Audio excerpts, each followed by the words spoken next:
Welcome back to official Akhtar Rahman sir YouTube channel. दोस्तों एक नए वीडियो में आपका फिर से बहुत बहुत वेलकम है। सीटेट दिसंबर 2024 के लिए एसएसटी पेडागोजी मीन्स इतिहास, भूगोल और राज्य शास्त्र, सामाजिक विज्ञान के कुछ सिलेक्टेड क्वेश्चन दोस्तों आज हम संडे स्पेशल में आपके लिए लेकर आए हैं, जो परीक्षा की दृष्टि से आपको बहुत बहुत इंपॉर्टेंट ये तमाम क्वेश्चन दोस्तों यहाँ पर होने वाले हैं। जिस तरीके से अगले 5-6 दिन में आपकी परीक्षा होनी है दोस्तों से सीटेट की, उसको लेकर बहुत उम्दा क्वेश्चन आज के इस वीडियो में हम आपके लिए लेकर आए दोस्तों। तो चलिए वीडियो को शुरू करते हैं। वीडियो को शुरू करने से पहले दोस्तों अगर आप हमारे चैनल पे नए हो तो प्लीज चैनल को सब्सक्राइब कीजिए, साथ ही साथ बेल नोटिफिकेशन को ऑन कीजिए ताकि आपको आने वाले वीडियोस के नोटिफिकेशन जो है वो आसानी से मिल पाए। और दोस्तों अगर आप हमसे जुड़ना चाहते हो तो डिस्क्रिप्शन में जाकर आपको हमारे टेलीग्राम और व्हाट्सएप ग्रुप को ज्वाइन कर लेना है, जहां से आपको तमाम शासन निर्णय परिपत्रक वक्त वक्त पर देखने के लिए मिलेंगे दोस्तों। तो चलिए वीडियो को शुरू करते हैं। वीडियो को प्लीज लाइक कीजिए। यहाँ पर प्रश्न पूछा गया है दोस्तों, देखिए एक एक क्वेश्चन जो है वो इंपॉर्टेंट होने वाला है परीक्षा के दृष्टिकोण से।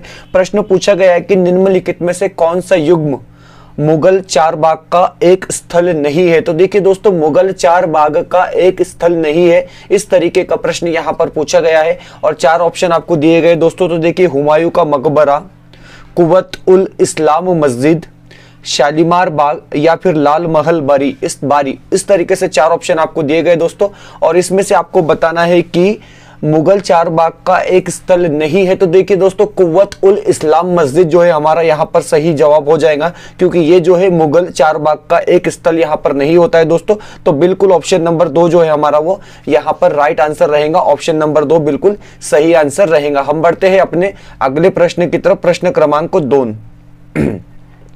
देखिए प्रश्न क्रमांक 2 यहाँ पर कुछ इस तरीके से पूछा गया है कि निम्नलिखित व्यक्तियों में से किसकी कविताओं और विचारों को पंचवाणी और बीजक में संरक्षित किया गया है।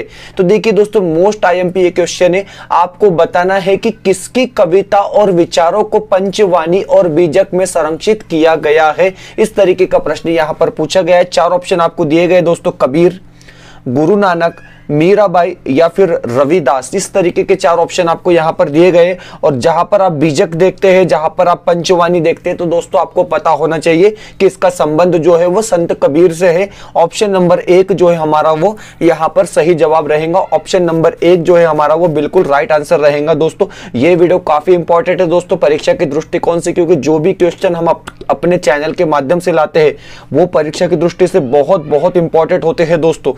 देखते हैं अगला प्रश्न क्रमांक 3। प्रश्न क्रमांक 3 में यहां पर पूछा गया है कि लद्दाख में पाए जाने वाला यूरोनियम का एक उदाहरण है। देखिए दोस्तों जो लद्दाख में पाए जाते हैं यूरोनियम, उसमें से एक उदाहरण आपको यहां पर बताना है और 4 ऑप्शन आपके सामने यहां पर रखे गए दोस्तों। वास्तविक संसाधन, निक्षेप संसाधन, संभाव्य संसाधन या फिर भंडार संसाधन। तो देखिए दोस्तों लद्दाख में पाए जाने वाला यूरोनियम का एक उदाहरण जो है दोस्तों वह संभाव्य संसाधन है। मतलब ऑप्शन नंबर 3 जो है हमारा वो यहाँ पर राइट आंसर रहेगा दोस्तों। ऑप्शन नंबर 3 जो है वो बिल्कुल सही जवाब यहाँ पर रहेगा। हम बढ़ते हैं अपने अगले प्रश्न की तरफ दोस्तों। हमको थोड़ा जल्दी जल्दी ये क्वेश्चन देखना है दोस्तों, इस वजह से कि परीक्षा में उतना वक्त बचा नहीं है और सारा वक्त आप वीडियो देखने में गुजार दोगे दोस्तों, तो आपकी प्रैक्टिस जो है वो उतनी बेहतर तरीके से नहीं होंगी, इसलिए हम जल्दी जल्दी ये क्वेश्चन कर रहे हैं। प्रश्न क्रमांक 4 यहाँ पर आपको पूछा गया है कि भारत में पंचायती राज प्रणाली, देखिए ये क्वेश्चन जो है वो राज्य शास्त्र से लिया गया है मीन्स पॉलिटिक्स के हिस्से से ये क्वेश्चन लिया गया है दोस्तों। इतिहास, भूगोल और राज्य शास्त्र के आपको मिक्स क्वेश्चन यहाँ पर देखने के लिए मिलेंगे।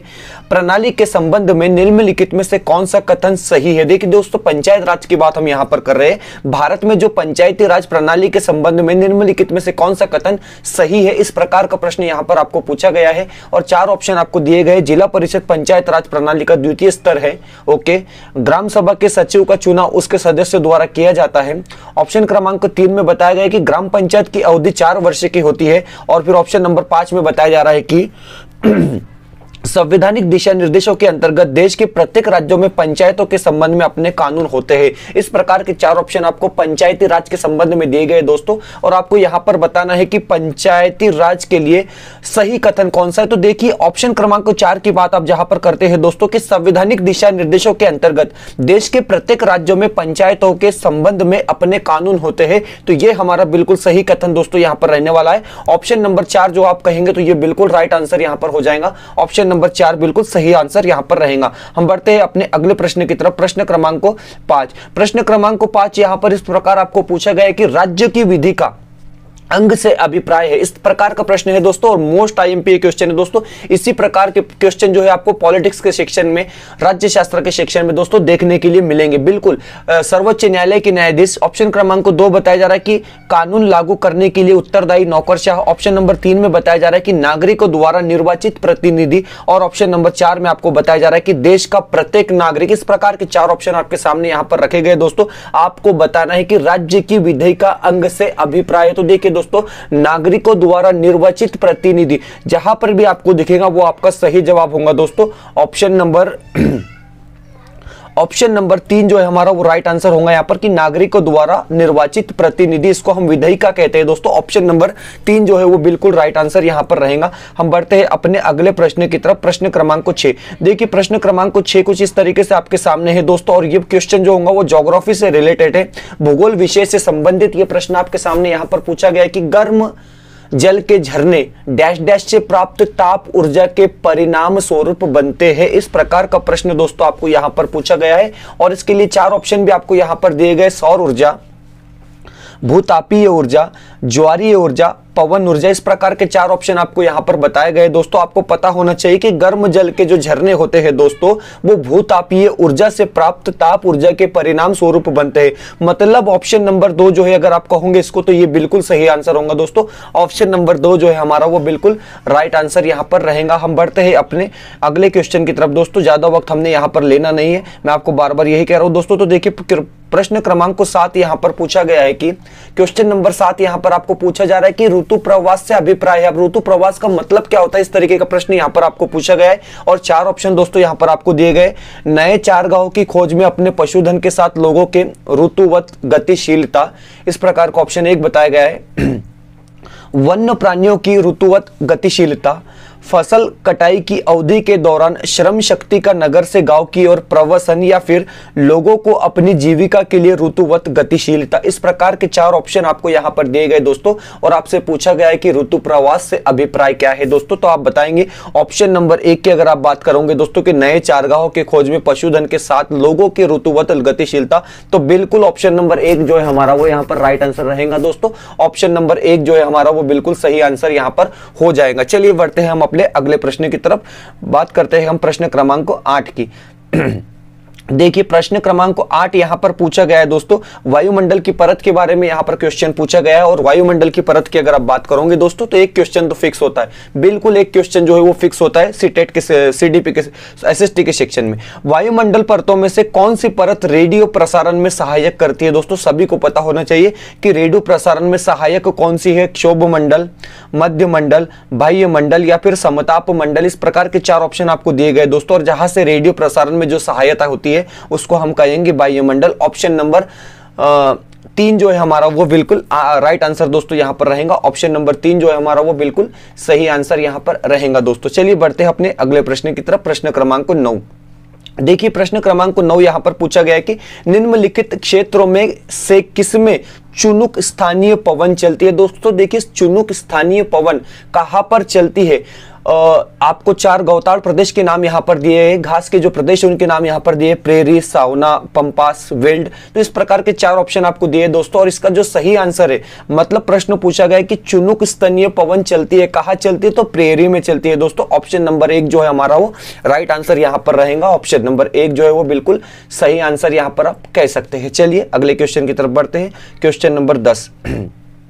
देखिए प्रश्न क्रमांक 10 इस प्रकार से आपके सामने यहां पर रखा गया है कि जनसंख्या घनत्व से अभिप्राय है। देखिए दोस्तों जनसंख्या घनत्व, ये टीईटी में भी इस प्रकार का प्रश्न इस बार 10 नवंबर को पूछा गया था, और पूछा जा रहा है कि जनसंख्या घनत्व से अभिप्राय क्या है। इस प्रकार का क्वेश्चन आपके सामने है दोस्तों। 4 ऑप्शन दिए गए, किसी क्षेत्रों में विशेष में रहने वाले लोगों की संख्या, एक निश्चित अवधि के दौरान लोगों की संख्या, भूपृष्ठ पर लोगों के फैलने का स्वरूप या फिर पृथ्वी के पृष्ठ के एक इकाई क्षेत्र में रहने वाले लोगों की संख्या। तो देखिए दोस्तों, आप जब जनसंख्या घनत्व की बात करते हैं, जनसंख्या घनत्व से अभिप्राय है ऑप्शन नंबर 4 की पृथ्वी के पृष्ठ के एक इकाई क्षेत्र में रहने वाले लोगों की संख्या हमारा यहाँ पर राइट आंसर हो जाएगा। दोस्तों वीडियो बेहतर लगती है तो प्लीज वीडियो को लाइक कीजिए, चैनल पे नए हो दोस्तों तो प्लीज चैनल को सब्सक्राइब कीजिए। डिस्क्रिप्शन में जाकर आपको हमारे टेलीग्राम और व्हाट्सएप ग्रुप को ज्वाइन कर लेना है, जहां से आप सीटेट, टीएटी, शिक्षक अभियोग्यता, बुद्धिमत्ता चाशनी और तमाम शासन निर्णय दोस्तों हमारे चैनल के माध्यम से आप पा सकते हैं। दोस्तों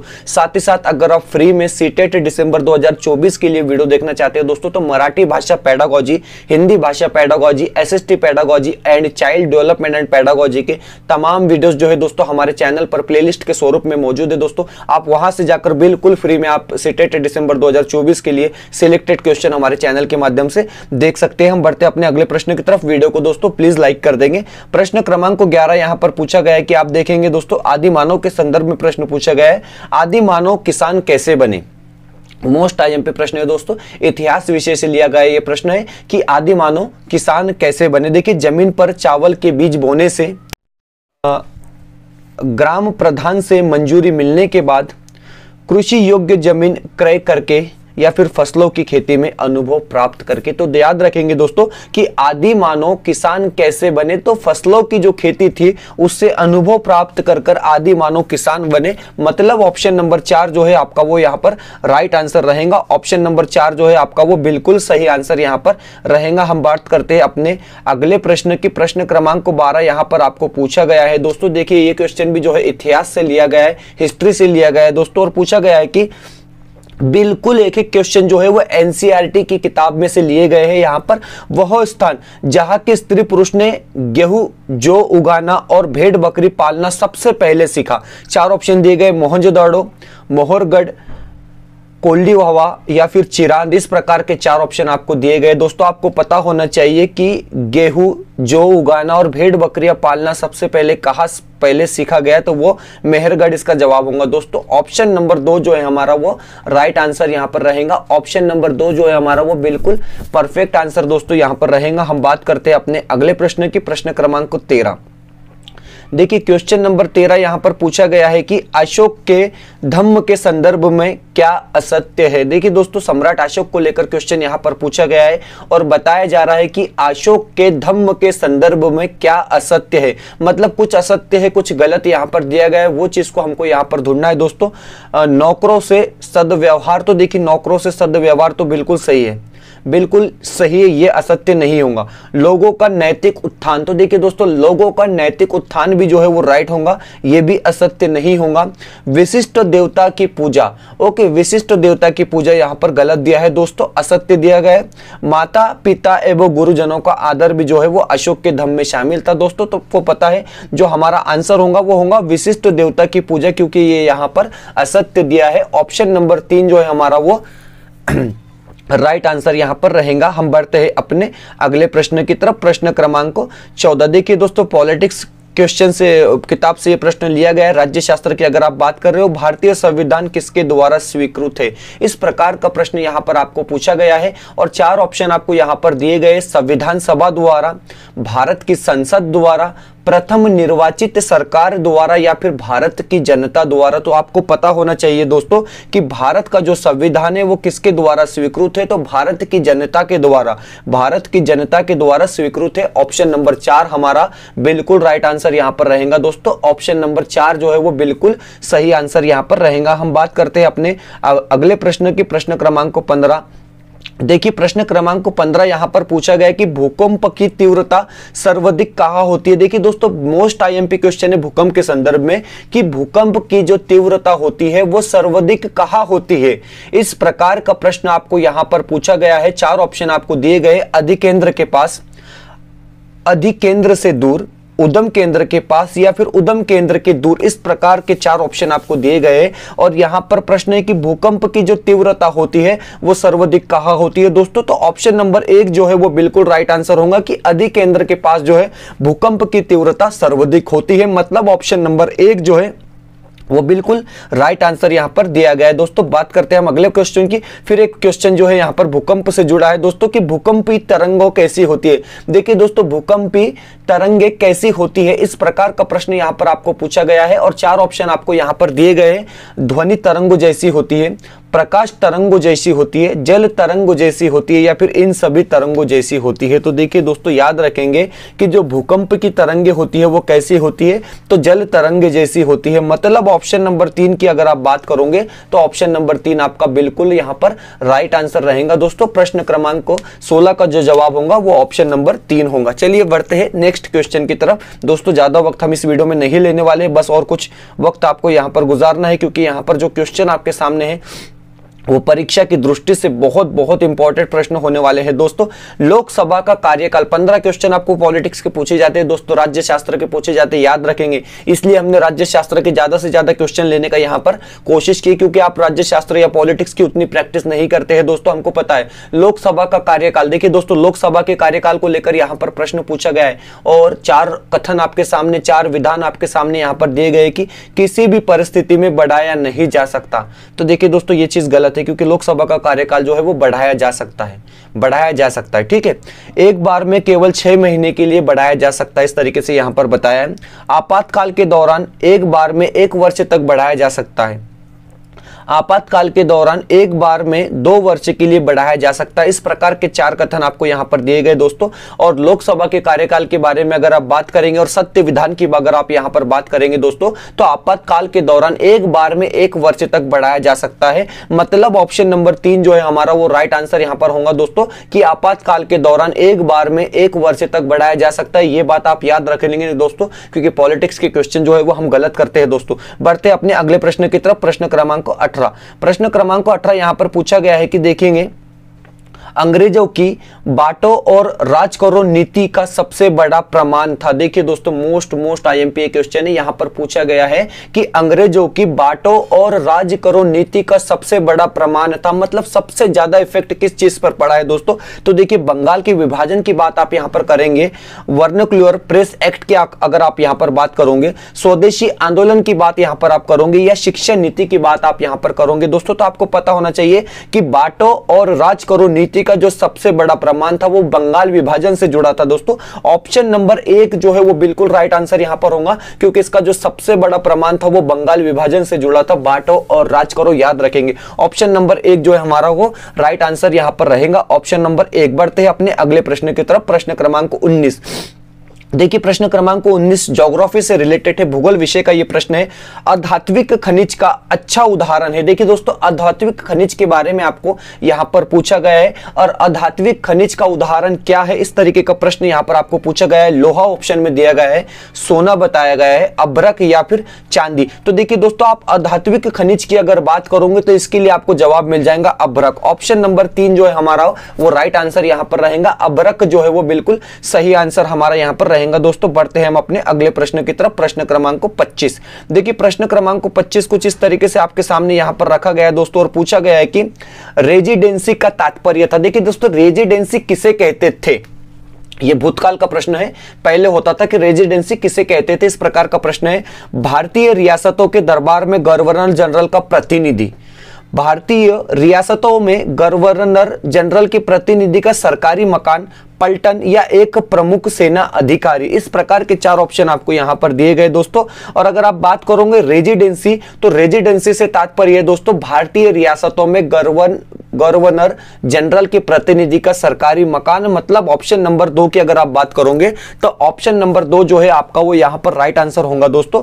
ऑप्शन नंबर 2 जो है वो बिल्कुल सही आंसर आपका यहां पर रहेगा। चलिए बढ़ते हैं हम अपने अगले प्रश्न की तरफ, प्रश्न क्रमांक 21 जी। प्रश्न क्रमांक 21 की बात अगर आप यहां पर करोगे, ये पूछा गया आपकी स्क्रीन पे है प्रश्न क्रमांक 21। देखिए दोस्तों, ये भी क्वेश्चन जो है वो राज्य शास्त्र से लिया गया है, पॉलिटिक्स से लिया गया है, कि पंचायती राज व्यवस्था की संरचना किस स्तर पर आधारित है। देखिए दोस्तों, पंचायत राज को लेकर ये दूसरा क्वेश्चन हमने इस वीडियो में ऐड किया है एनसीईआरटी के संदर्भ में, और पूछा जा रहा है कि पंचायती राज व्यवस्था की संरचना किस स्तर पर आधारित है। 4 ऑप्शन आपको दिए गए, गांव जिला एवं राज्य, गांव तहसील एवं राज्य, गांव प्रखंड और और जिला, गांव, अंचल एवं राज्य। तो देखिए दोस्तों ऑप्शन नंबर 3 अगर आप देखोगे तो यहाँ पर राइट आंसर होगा कि गांव, प्रखंड और जिला। मतलब ऑप्शन नंबर 3 की अगर आप बात करोगे तो ऑप्शन नंबर 3 जो है हमारा वो सही आंसर यहां पर रहेगा। चलिए बढ़ते हैं अगले क्वेश्चन की तरफ। Question number 22। देखिए क्वेश्चन नंबर 22 जो है ये ज्योग्राफी से रिलेटेड क्वेश्चन है। जो पर्वत श्रेणी शेष अन्य से भिन्न है। देखिए दोस्तों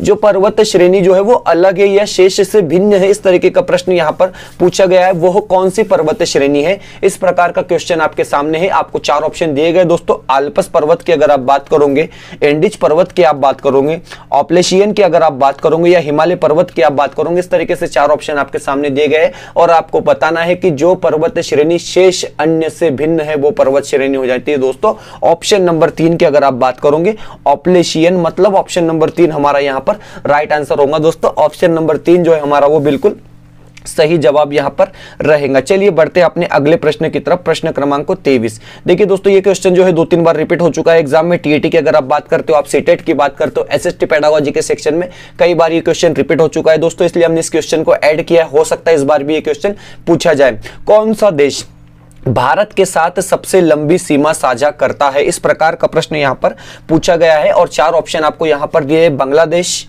चीन, नेपाल या पाकिस्तान। तो देखिए दोस्तों कौन सा देश भारत के साथ अपनी सबसे लंबी सीमा साझा करता है, तो आपको पता होना चाहिए दोस्तों, क्योंकि रिपीटेड ये क्वेश्चन है, बार बार एग्जाम में पूछा जा रहा है। और इसका जवाब अगर आप देखोगे तो बांग्लादेश इसका राइट आंसर रहेगा दोस्तों। ऑप्शन नंबर 1 जो है हमारा वो बिल्कुल सही आंसर यहां पर रहेगा, ऑप्शन नंबर 1। चलिए बढ़ते हैं अपने अगले प्रश्न की तरफ। प्रश्न क्रमांक 24। देखिए प्रश्न क्रमांक 24 की अगर आप बात करोगे तो यहां पर पूछा गया है कि कौटिल्य के अर्थशास्त्र में उल्लेखित संस्था शब्द का संबंध है। देखिए दोस्तों अर्थशास्त्र किसकी पुस्तक है, तो कौटिल्य की है, ये आपको पता होना चाहिए, या आपको पता भी होगा, ठीक है। लेकिन उसमें यहां पर प्रश्न चेंज करके पूछा है। यहां पर क्या पूछा गया है कि कौटिल्य के अर्थशास्त्र में उल्लेखित जो संस्था शब्द है इसका संबंध किससे है। अब संस्था शब्द का संबंध किससे है, प्रश्न बिल्कुल पलट दिया है दोस्तों और बिल्कुल चेंज करके यहां पर पूछा गया है। और ये क्वेश्चन आपके लिए थोड़ा डिफिकल्ट हो सकता है, क्योंकि यहां पर ये नहीं पूछ रहा कि अर्थशास्त्र किसका है, तो अर्थशास्त्र तो कौटिल्य का है, सबको पता है। लेकिन यहां पर पूछ रहा है कि उल्लेखित संस्था शब्द का संबंध किससे है। 4 ऑप्शन दिए गए, वित्तीय प्रशासन से, गुप्तचर व्यवस्था से, न्याय प्रशासन से या फिर कर व्यवस्था से। तो याद रखेंगे दोस्तों कि कौटिल्य के अर्थशास्त्र में जो उल्लेखित संस्था शब्द है उसका संबंध जो है वो गुप्तचर व्यवस्था से है। ऑप्शन नंबर 2 जो है हमारा राइट आंसर यहां पर होगा, उसका संबंध किससे है, तो गुप्तचर व्यवस्था से है दोस्तों। ऑप्शन नंबर 2 जो है हमारा वो राइट आंसर यहां पर रहेगा। हम बढ़ते हैं अगले क्वेश्चन की तरफ। Question number 25।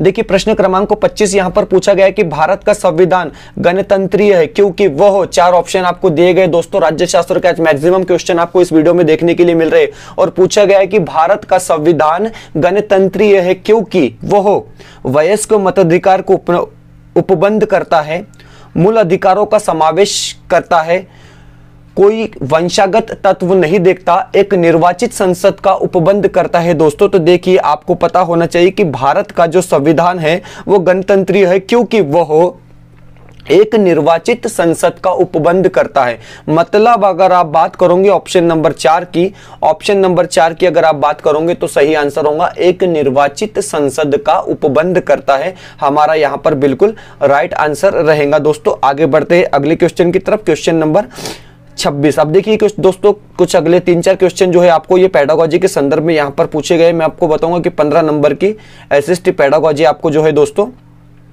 सीटेट की परीक्षा में देखने के लिए मिलती है। एसएसटी पेडागोजी 15 नंबर की। तो पेडागोजी के संदर्भ में ये प्रश्न यहां पर आपको पूछा गया है कि प्राथमिक कक्षाओं में सामाजिक अध्ययन के नाम दिया गया है। तो देखिए दोस्तों प्राथमिक कक्षा जो होती है 1ली से 5वीं की अगर आप बात करते हो या 1ली से 8वीं की बात अगर आप करते हो दोस्तों, तो प्राथमिक कक्षा में सामाजिक अध्ययन को क्या नाम दिया गया है आपको पता होना चाहिए। सामाजिक अध्ययन, सामाजिक ज्ञान, पर्यावरण अध्ययन या फिर इनमें से कोई नहीं। तो देखिए दोस्तों प्राथमिक कक्षाओं में सामाजिक अध्ययन को नाम जो दिया गया है वो दिया गया है पर्यावरण अध्ययन। क्या नाम दिया गया है दोस्तों, पर्यावरण अध्ययन, हमारा यहां पर राइट आंसर होगा। ऑप्शन नंबर 3 की अगर आप बात करोगे तो ऑप्शन नंबर 3 जो है आपका वो बिल्कुल सही आंसर होगा दोस्तों। एसएसटी पेडागोजी को लेकर इसी प्रकार के प्रश्न आपको सीटेट दिसंबर 2024 में देखने के लिए मिलेंगे। चलिए प्रश्न नंबर 27 यहां पर पूछा जा रहा है। देखिए आप क्वेश्चन नंबर 27 की अगर बात करते हो कि छात्र को प्रोत्साहित करने वाली सर्वोत्तम प्रश्न विधि वही है जो, देखिए दोस्तों ये भी पेडागोजी का क्वेश्चन है। यहां पर एसएसटी पेडागोजी की बात अगर आप कर रहे हो और प्रश्न पूछा गया है कि छात्र को प्रोत्साहित करने वाली सर्वोत्तम प्रश्न विधि वही है जो समय की तत्काल आवश्यकता की दृष्टि से प्रासंगिक हो, ऐसे प्रश्न या समस्या को उठाए जिसको कक्षा के छात्र ही हल करे, स्पष्ट रूप से पूछा जाए या फिर जिसका संबंध पिछले पाठ या सामग्री से हो। इस प्रकार के 4 ऑप्शन आपको यहां पर दिए दोस्तों। और आपको पता होना चाहिए कि छात्रों को प्रोत्साहित करने वाले प्रश्नों सर्वोत्तम प्रश्न विधि जो दोस्तों वो ऑप्शन नंबर 4 होंगी, जिसका संबंध पिछले पाठ या सामग्री से हो, क्योंकि बच्चा जो है पिछले पाठ या सामग्री को दोस्तों पढ़कर ही आगे बढ़ता है। ऑप्शन नंबर 4 जो है हमारा वो राइट आंसर यहां पर रहेगा। चलिए आगे बढ़ते हैं अगले प्रश्न की तरफ। प्रश्न क्रमांक 28। प्रश्न क्रमांक 28 भी जो है एसएसटी पेडागोजी से लिया गया है दोस्तों। बिल्कुल सिलेक्टेड क्वेश्चन, यहां पर बेकार के क्वेश्चन आपको देखने के लिए नहीं मिलेंगे। एक एक क्वेश्चन जो है आपको वो आपके लिए फायदेमंद होंगे दोस्तों। सामायिक घटनाओं के प्रत्यक्ष अध्यापन पद्धति संबंधी विधि है। देखिए दोस्तों सामायिक घटनाओं की प्रत्यक्ष अध्यापन संबंधी विधि कौन सी है, इस प्रकार का प्रश्न आपको यहां पर पूछा गया है। कथन अथवा भाषण विधि, समाचार मानचित्र बोर्ड का उपयोग, प्रार्थना सभा में दैनिक समाचार सुनना या फिर व्यंग्य चित्रों का प्रदर्शन। तो अगर आप बात करोगे दोस्तों सामायिक घटनाओं के प्रत्यक्ष अध्यापन संबंधी विधि की, तो ये हो जाएंगी प्रार्थना सभा में दैनिक समाचार सुनना। मतलब ऑप्शन नंबर 3 जो है हमारा वो सामायिक घटनाओं की प्रत्यक्ष विधि होंगी दोस्तों। ऑप्शन नंबर 3 जो है हमारा वो राइट आंसर यहां पर रहेगा, बिल्कुल सही आंसर रहेगा। हम बढ़ते हैं अपने अगले प्रश्न की तरफ दोस्तों। प्रश्न क्रमांक 30, प्रश्न क्रमांक 29। प्रश्न क्रमांक 29 यहां पर पूछा गया है दोस्तों कि सामाजिक अध्ययन शिक्षण की सबसे प्राचीन विधि है। देखिए दोस्तों सामाजिक अध्ययन शिक्षण की सबसे प्राचीन विधि कौन सी है, बड़ा आसान सा क्वेश्चन है। आप लोगों को पता होना चाहिए कि दोस्तों इसमें से प्राचीन विधि कौन सी है। प्राचीन विधि कौन सी है? समस्या समाधान विधि, प्रयोगात्मक विधि, निरीक्षण विधि या फिर व्याख्यान विधि। तो देखिए दोस्तों बात हो रही है सामाजिक अध्ययन शिक्षण की सबसे प्राचीन विधि की, तो सबसे जो प्राचीन विधि है वो होंगी व्याख्यान विधि। आप लोगों को इसका आंसर पता होना चाहिए या पता भी होगा कि सामाजिक अध्ययन की शिक्षण की सबसे प्राचीन विधि कौन सी है, तो दोस्तों व्याख्यान विधि है। हम बढ़ते हैं अपने अगले प्रश्न की तरफ दोस्तों। वीडियो बेहतर लगती है तो प्लीज वीडियो को लाइक कीजिए, चैनल पे नए हो दोस्तों तो प्लीज चैनल को सब्सक्राइब जरूर कीजिए।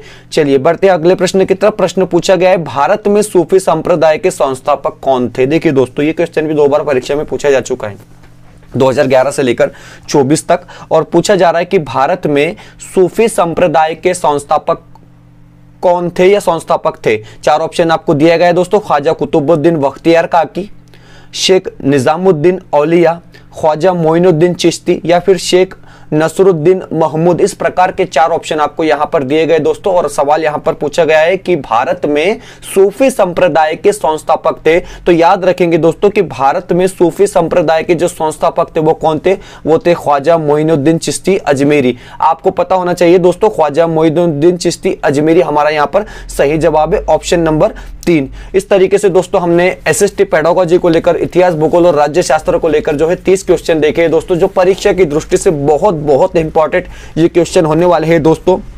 इसी प्रकार के प्रश्न आपको पेडागोजी को लेकर, इतिहास भूगोल और राज्य शास्त्र को लेकर दोस्तों परीक्षा में बिल्कुल देखने के लिए मिलेंगे। इसी प्रकार के क्वेश्चन आपको जो है दोस्तों एसएसटी के सेक्शन में देखने के लिए मिलेंगे। वीडियो बेहतर लगी तो प्लीज वीडियो को लाइक कीजिए, चैनल पे नए हो दोस्तों तो प्लीज चैनल को सब्सक्राइब कीजिए। डिस्क्रिप्शन में जाकर आपको हमारे टेलीग्राम और व्हाट्सएप ग्रुप को ज्वाइन कर लेना है, जहां से आपको तमाम शासन निर्णय परिपत्रक वक्त वक्त पर देखने के लिए मिलेगा दोस्तों। हमने आपके लिए सीटेट दिसंबर 2024 के लिए फ्री प्लेलिस्ट जो है वो तैयार की है।